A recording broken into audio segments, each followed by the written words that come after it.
Welcome to City and State TV. I'm Executive Editor Michael Johnson. I'm joined today by Beth Shapiro. She's the Executive Director of City Meals on Wheels. Thanks very much for joining us. Thanks for having me. And before we get into the details of the politics of City Meals on Wheels and the funding, just tell us a little bit about what City Meals on Wheels does and a little bit about the maybe misnomer of Meals on Wheels versus City Meals on Wheels. Of course, City Meals on Wheels was founded to deliver weekend, holiday, and emergency meals for homebound elderly New Yorkers.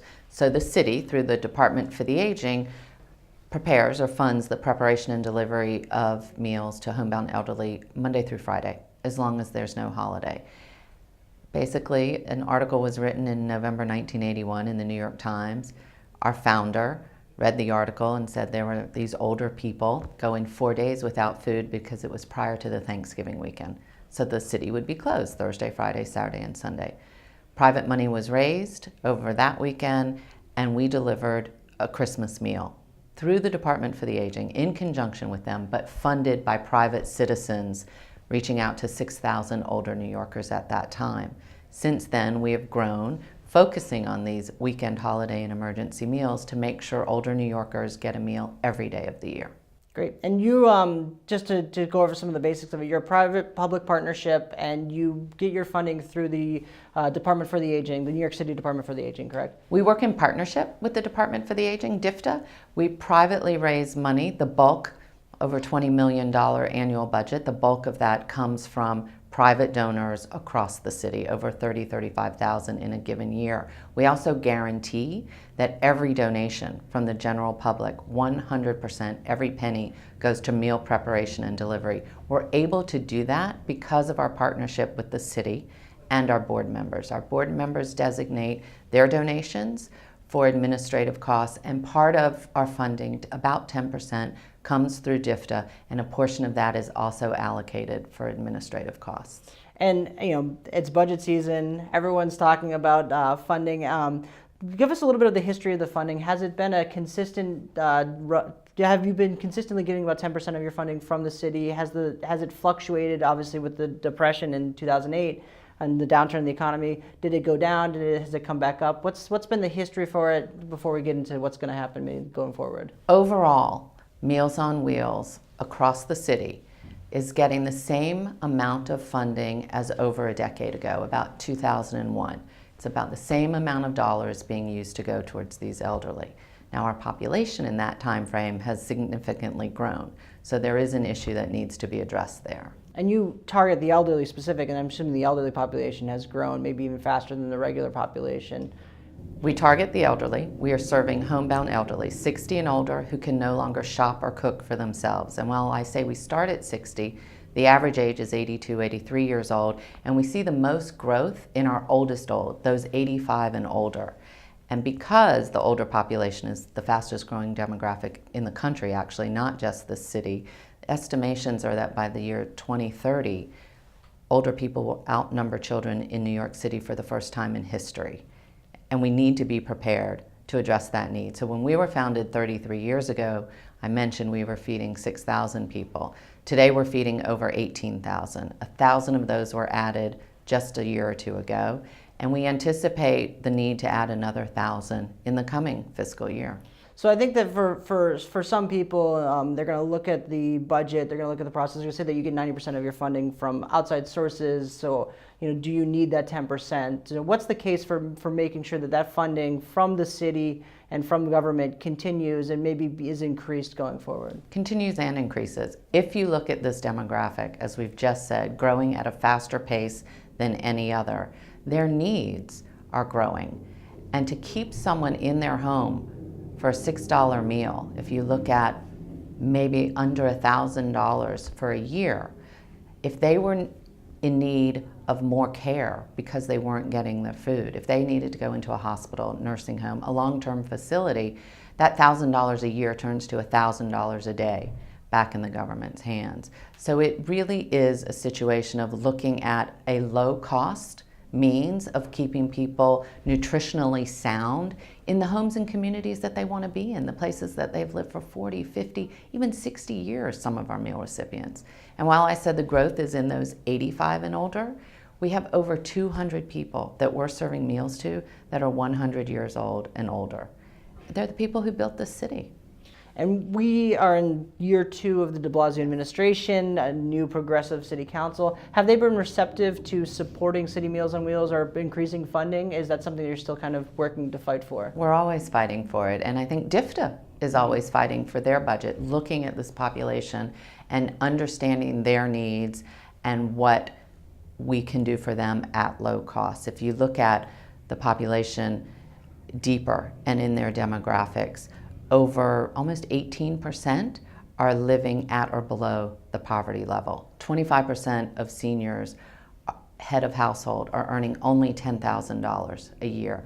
That is not a lot to live on in this city, as you and I well know, both of us. Definitely. And to look at that growing, there is a shift, and understanding the need of that population is really looking at how do we get those people into the system, into a system that can help care for them at low cost dollars.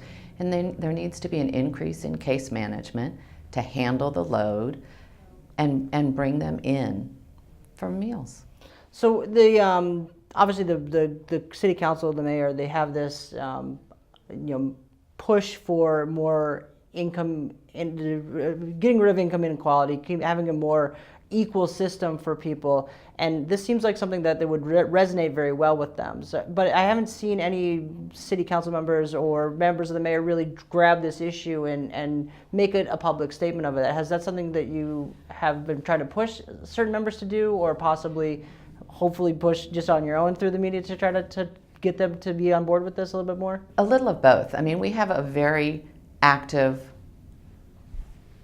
government partnership, and that includes meeting with council members, every council member, and not just prior to budget season, but throughout the year, to understand that City Meals is delivering meals in every borough, every district of the city, and how to engage these older people. And we are hopeful that, we have long-standing relationships with council members who get it, who understand the need in their areas.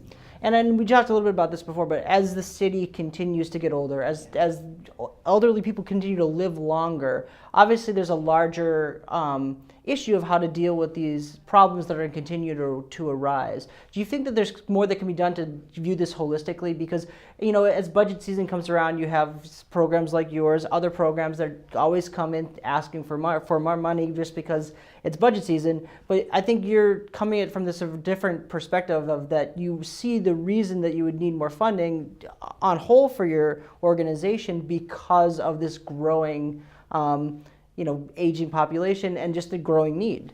There is a growing need, and I do think you need to look at every individual holistically and what are their needs. And nutrition is a component of their needs, and it is vital for overall health.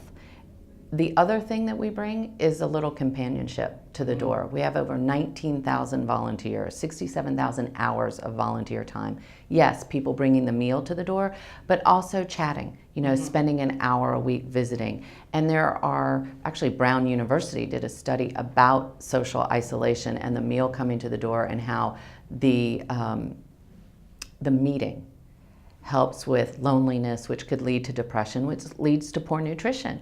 And it really does need to be a holistic view, as it would be for caring for any individual, whether it's educating a child and also feeding a child. It's nourishing an older person to be healthy in their own environment. And finally, before I let you go, there's one thing that really interests me is that you were looking for more funding to also target the diversity of the city in many ways, to provide meals that would fit the dietary restrictions of obviously our extremely diverse society that we have here in New York City. Tell us a little bit about how that process is working, and whether or not you think that that's going to be something that you can convince the city council members and the mayor to get behind. I'll talk about what we're doing to increase our capacity and how it can touch on those. So City Meals for over a dozen years has been in a warehouse in Williamsburg, Brooklyn. We are busting at the seams, but also being displaced, because Williamsburg is not what it was 12, 15 years ago. We, for the first time, are purchasing a new facility. We are buying a much bigger warehouse in Hunts Point. We're moving to the Bronx and are very excited about it. But the new building gives us almost double the capacity. And within there, from our warehouse, we do about 2.2 million meals that we deliver out every year.